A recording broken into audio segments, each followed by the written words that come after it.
नमस्कार, मैं हूं आपके साथ कोमल सिसोदिया और आप देख रहे हैं ईपीसी वर्ल्ड न्यूज। शुरू करते हैं आज के हिंदी बुलेटिन के हेडलाइन से। बुनियादी ढांचे के निवेश में ऊर्जा को मिलेगी अहम हिस्सेदारी। भारत के बुनियादी ढांचे क्षेत्र में कुशल श्रम की है समस्या। लक्षद्वीप द्वीपों को अधिक बंदरगाहों, परिधीय सड़कों और समुद्र तट सुविधाओं के साथ 3600 करोड़ के बुनियादी ढांचे को मिलेगा उन्नयन। अडानी टोटल गैस ने भारत के एलएनजी बुनियादी ढांचे को बढ़ावा देने के लिए मिलाया हाथ।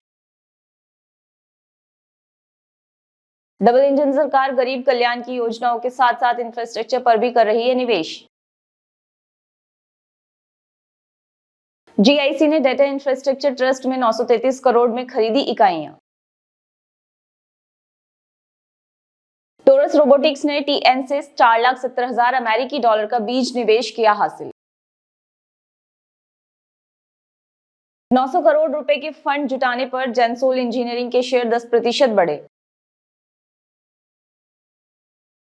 सोलर ईपीसी फर्म जेंसोल ने इक्विटी पूंजी में 9 बिलियन जुटाए। कलतरू प्रोजेक्ट इंटरनेशनल ने एनसीडी के जरिए जुटाए 150 करोड़। एटमास्टको लिमिटेड फरवरी 2024 में लघु और मध्यम उद्यम आरंभिक सार्वजनिक पेशकश लॉन्च करने की है तैयारी। मल्टीबैगर ईवी और सोलर ईपीसी कंपनी के प्रोमोटर ने 15,25,000 शेयर खरीदे। वारी रिन्यूएबल टेक्नोलॉजीज ने सुरक्षित किए 412 मेगावाट सौर ऊर्जा संयंत्र के लिए मिला 547.5 करोड़ का अनुबंध। अजमेरा रियल्टी और इंफ्रा का तीसरी तिमाही का शुद्ध लाभ 186% बढ़ा। एलएनटी को ब्रह्मपुत्र पर पुल बनाने का मिला है प्रोजेक्ट। बिरला कॉर्प ने तीसरी तिमाही में 109 करोड़ का एकीकृत शुद्ध लाभ किया दर्ज। सेल का इस्को स्टील प्लांट बंगाल में 20,000 से 24,000 करोड़ का कर सकता है निवेश। गडकरी ने अरुणाचल में फ्रंटियर हाईवे के लिए 1,640 करोड़ के पैकेज को दी मंजूरी। शुरू करते हैं खबरें विस्तार से। प्रधानमंत्री नरेंद्र मोदी ने मंगलवार को कहा कि भारत अपनी रिफाइनरियों और प्राकृतिक गैस नेटवर्क का विस्तार करते हुए ऊर्जा क्षेत्र में पहले जैसा निवेश कर रहा है। उन्होंने कहा कि प्राकृतिक गैस में अगले 6 वर्षों में लगभग 67 बिलियन डॉलर का निवेश होने की उम्मीद है। 1 फरवरी को वित्त मंत्री निर्मला सीतारमण ने संकेत दिया था कि सकल घरेलू उत्पाद का 3 से 4% बुनियादी ढांचे के निर्माण पर खर्च किया जाएगा। उदाहरण के लिए Chennai metro rail corporation limited यानी CMRL को ले। इससे नीले, भूरे और सफेद पोश स्तरों पर 20,000 से अधिक श्रमिकों की आवश्यकता है। CMRL के निदेशक परियोजना TR कुन के अनुसार सफेद पोश इंजीनियरिंग पेशेवरों को ढूंढना आसान है। हालांकि सूचना प्रणाली यानी BIM, मल्टी प्रोजेक्ट प्रबंधन सॉफ्टवेयर और जटिल निर्माण उपकरण संचालित करने में विशेषज्ञ कौशल वाले ग्रे कॉलर वाले मध्य परिचालन स्तर की आपूर्ति कम है। ऐसे देश में जहां 20 से अधिक शहरों में मेट्रो निर्माण चल रहा है, प्रमाणित पेशेवरों और कामगारों का नियमित रूप से अवैध शिकार किया जाता है। पश्चिम एशिया में काम बढ़ने के साथ वैश्विक संगठन भारत से प्रशिक्षित मेट्रो इंजीनियरों को बहुत अधिक शुल्क पर खरीद रहे हैं। लक्षद्वीप द्वीप समूह बड़े उन्नयन के लिए तैयार है। भारत ने लक्षद्वीप द्वीपों को पर्यटन केंद्र में बदलने के लिए 3,600 करोड़ रुपए से अधिक के बुनियादी ढांचे के उन्नयन की योजना बनाई है। विकास में एंड्रोथ, कल्पेनी और कदमत द्वीपों पर बंदरगाह सुविधाओं की स्थापना के साथ साथ कदमत द्वीप, अगत्या द्वीप और कावरत्ती द्वीप पर समुद्र तट और परिधीय सड़कों का निर्माण शामिल है। ईटी की एक रिपोर्ट के मुताबिक इन परियोजनाओं के लिए धन बंदरगाह विकास के लिए सागरमाला योजना से प्राप्त किया जाएगा। 36 लक्षद्वीप द्वीपों के लिए कुल 13 परियोजनाओं की पहचान की गई है, जो 32 वर्ग किलोमीटर के क्षेत्र को कवर करते हैं और अरब सागर में केरल तट से 220 से 440 किलोमीटर दूर स्थित है। वित्त मंत्री निर्मला सीतारमण ने पहले अपने अंतरिम बजट 2024 भाषण में घरेलू पर्यटन को बढ़ावा देने और रोजगार पैदा करने के लिए लक्षद्वीप सहित द्वीपों पर बंदरगाह कनेक्टिविटी, पर्यटन, बुनियादी ढांचे और सुविधाओं के विकास पर ध्यान केंद्रित करने की घोषणा की थी। अडानी टोटल गैस लिमिटेड और आइनॉक्स इंडिया लिमिटेड यानी आइनॉक्स सीवी ने एलएनजी और एलसीएनजी उपकरण और सेवाओं में सहयोग पर ध्यान केंद्रित करते हुए भारत में एलएनजी पारिस्थितिकी तंत्र को बढ़ाने के लिए साझेदारी की घोषणा की है। समझौते के तहत दोनों कंपनियां पसंदीदा भागीदार का दर्जा प्राप्त करेंगी। अन्य पहलों के बीच एलएनजी, एलसीएनजी स्टेशन, एलएनजी उपग्रह स्टेशन स्थापित करने और परिवहन ईंधन के रूप में एलएनजी में परिवर्तन के अवसर तलाशेंगी। सहयोग का उद्देश्य छोटे पैमाने के एलएनजी संयंत्रों और एलएनजी स्टेशनों सहित एलएनजी बुनियादी ढांचे को विकसित करने और भारी वाहनों को एलएनजी में बदलने की सुविधा प्रदान करने के लिए दोनों पक्षों की विशेषज्ञता का लाभ उठाना है। इस पहल से स्वास्थ्य, सुरक्षा, पर्यावरण, ईंधन दक्षता और सेवा गुणवत्ता में सर्वोत्तम प्रथाओं को स्थापित करने की उम्मीद है। प्रधानमंत्री नरेंद्र मोदी ने देश में सड़कों, रेलवे और हवाई अड्डों के तेजी से हो रहे विकास पर प्रकाश डाला और कहा कि डबल इंजन सरकार गरीबों के कल्याण के लिए बड़ी योजनाएं चलाने के लिए साथ साथ बुनियादी ढांचे में रिकॉर्ड निवेश कर रही है। मंगलवार को विकसित भारत विकसित गोवा 2047 कार्यक्रम को संबोधित करते हुए पीएम मोदी ने मछली प्रजनकों के कल्याण के लिए सरकार के प्रयासों पर प्रकाश डाला है, जहां उन्होंने एक समर्पित मंत्रालय के गठन, प्रधानमंत्री किसान क्रेडिट कार्ड सुविधा, बीमा में वृद्धि का उल्लेख किया है। 5 लाख रुपए की राशि और नाव के आधुनिकीकरण के लिए सब्सिडी। उन्होंने बताया कि इस साल के बजट में बुनियादी ढांचे के विकास के 11 लाख करोड़ आवंटित किए गए हैं, जबकि 10 साल पहले ये 2 लाख करोड़ रुपए से भी कम था। स्वयं पूर्ण गोवा का जिक्र करते हुए पीएम मोदी ने गोवा सरकार के सुशासन मॉडल की सराहना की, जिससे गोवा के लोग कल्याण के पैमाने पर अग्रणी स्थान पर हैं।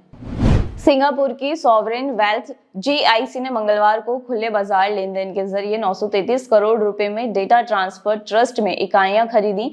जीआईसी ने अपनी पूर्ण स्वामित्व वाली सहायक कंपनी अनाहेरा इन्वेस्टमेंट पीटीआई के माध्यम से बीएससी पर डेटा इंफ्रास्ट्रक्चर ट्रस्ट डीआईटी की 6.06 करोड़ इकाइयां खरीदी। डेटा इंफ्रास्ट्रक्चर ट्रस्ट एक सेबी पंजीकृत इंफ्रास्ट्रक्चर इन्वेस्टमेंट ट्रस्ट है जो निष्क्रिय टेलीकॉम इंफ्रास्ट्रक्चर सेवाएं प्रदान करता है। बीएसई के पास उपलब्ध थोक सौदे के आंकड़ों के अनुसार अनाहेरा इन्वेस्टमेंट पीटीआई लिमिटेड ने 6 करोड़ 6 लाख इकाइयों का अधिग्रहण किया, जो डीआईटी में कुल इकाइयों का 2.33% है।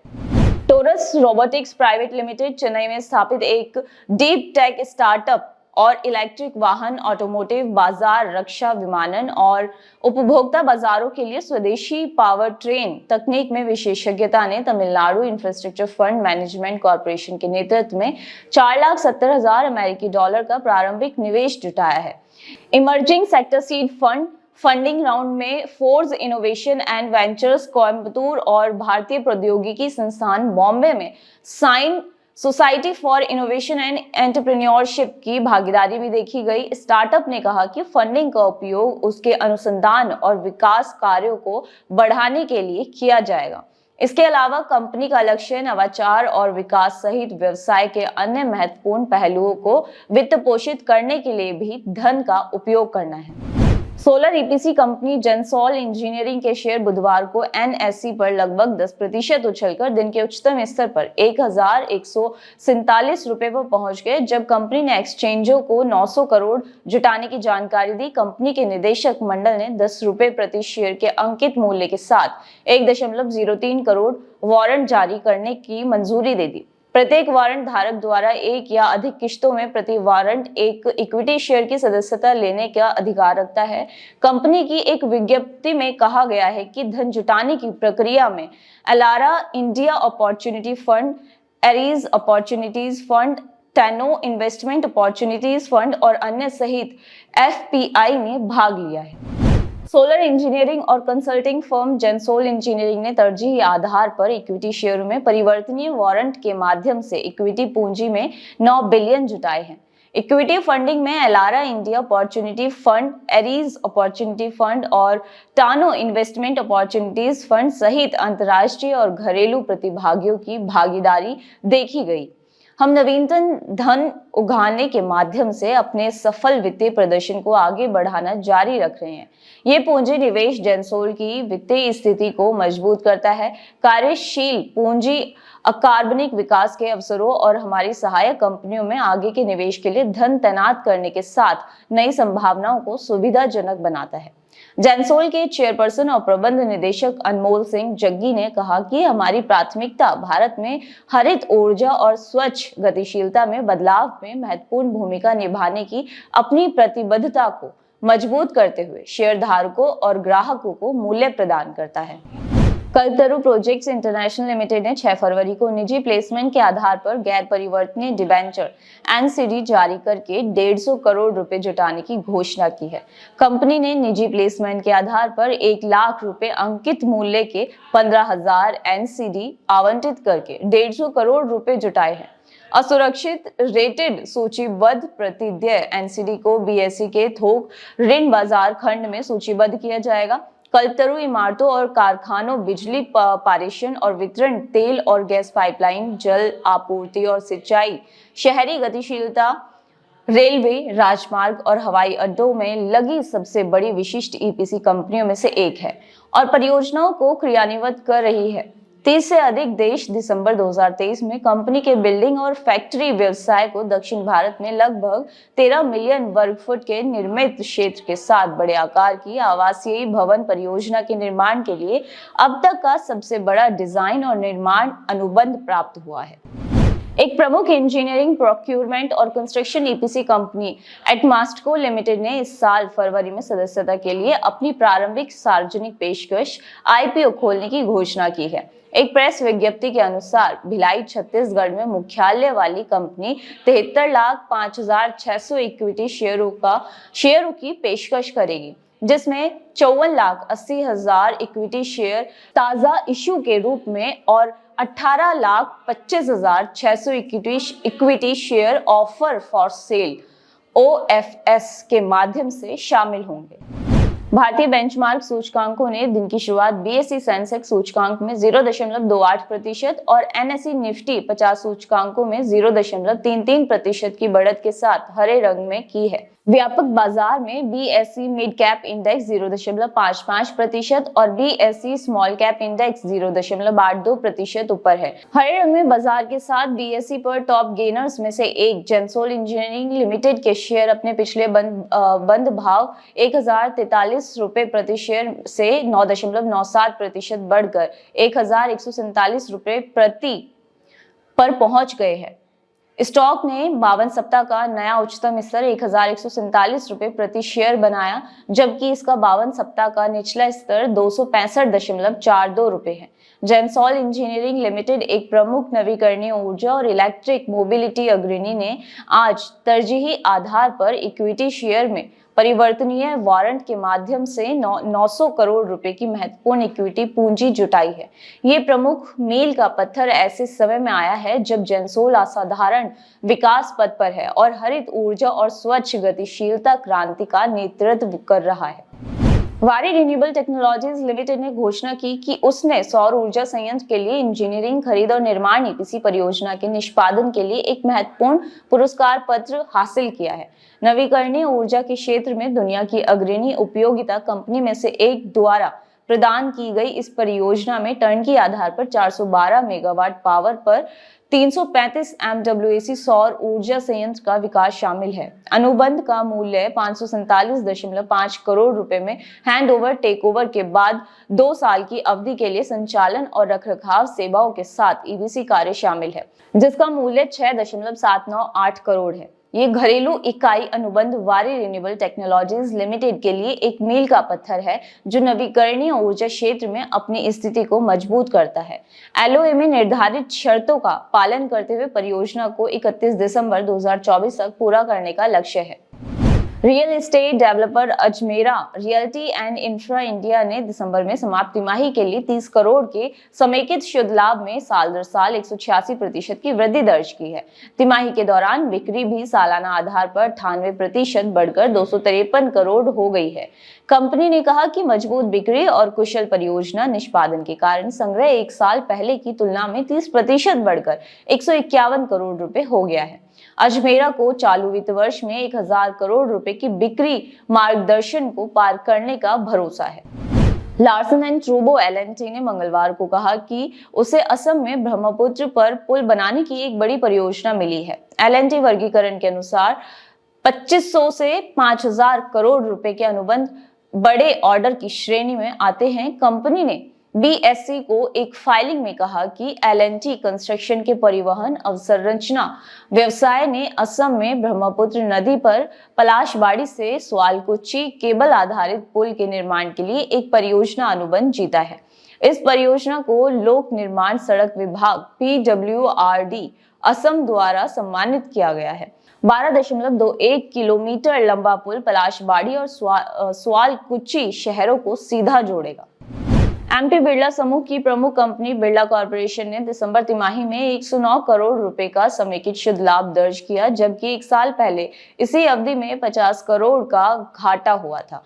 एक्सचेंज फाइलिंग में कहा गया है कि समीक्षाधीन अवधि में राजस्व 15% बढ़कर 2328 करोड़ हो गया है। दिसंबर में समाप्त तिमाही में कंपनी का EBITDA 395 करोड़ रहा, जो कि एक साल पहले की अवधि के 152 करोड़ से 159.9% अधिक है। मात्रा के हिसाब से सीमेंट की बिक्री 4.2 मिलियन टन रही, जो साल दर साल 13.2% से अधिक है, जबकि तीसरी तिमाही में क्षमता उपयोग 85% था। अधिकारियों ने कहा कि steel authority of India limited यानी सेल पश्चिम बंगाल में अपने इसको प्लांट में 4 मिलियन टन का ग्रीनफील्ड स्टील प्लांट स्थापित करने में 20,000 से 24,000 करोड़ का निवेश कर सकती है। उन्होंने कहा कि ये बर्नपुर में अपनी मौजूदा साइट पर ऑटोमोटिव अनुप्रयोगों सहित high and flat hot rolled coil का उत्पादन करने की योजना बना रहा है और इसे सैद्धांतिक मंजूरी मिल गई है। IISCO स्टील प्लांट के प्रभारी निदेशक ब्रिजेंद्र प्रताप सिंह ने पीटीआई को बताया कि हमें ग्रीनफील्ड प्लांट के लिए सैद्धांतिक मंजूरी मिल गई है, जो API और ऑटोमोटिव जैसे ग्रैंड को लक्षित करते हुए फ्लैट HR कॉइल का उत्पादन करेगा। केंद्रीय सड़क परिवहन और राजमार्ग मंत्री नितिन गडकरी ने अरुणाचल प्रदेश में NH 913 फ्रंटियर हाईवे के निर्माण के लिए 1640.91 करोड़ का 2 प्रस्तावों को मंजूरी दे दी है। इस पैकेज के हिस्से के रूप में मंत्री ने NH 913 के खारसांग मियाओ विजयनगर गांधी ग्राम खंड के निर्माण के लिए 1014.59 करोड़ की मंजूरी दी है। एक सोशल मीडिया पोस्ट में गडकरी ने कहा कि EPC इंजीनियरिंग खरीद और निर्माण मोड पर विकसित ये परिवर्तनकारी 61.55 किलोमीटर लंबी सड़क सामाजिक आर्थिक विकास को बढ़ावा देते हुए सीमावर्ती क्षेत्रों में कनेक्टिविटी बढ़ाने का वादा करती है। आज की EPC बुलेटिन में फिलहाल इतना ही। नमस्कार।